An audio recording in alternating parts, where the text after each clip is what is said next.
প্রত্যেকটি জন্ম দেয় তোমাকে এই পাপগুলি যদি মুক্তি করতে পারো, তাহলে তুমি তোমার পক্ষে দর্শনের পক্ষে, কাজের পক্ষে, সব জায়গায়।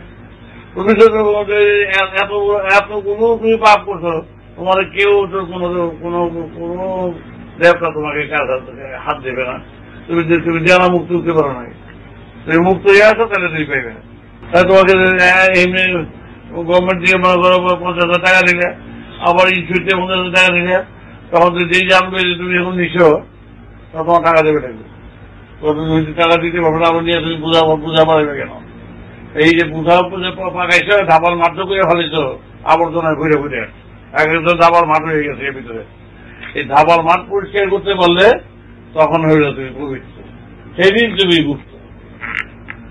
এর আগ পর্যন্ত তুমি মুক্ত পারবে।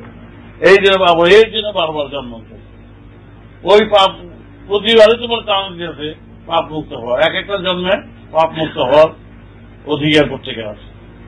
এখন 10 কোটি জন্ম, আবার সাথে আবার বোঝা গেলে আবার সামনে আবার 10 কোটি এক হইল, 10 কোটি 2 হইব,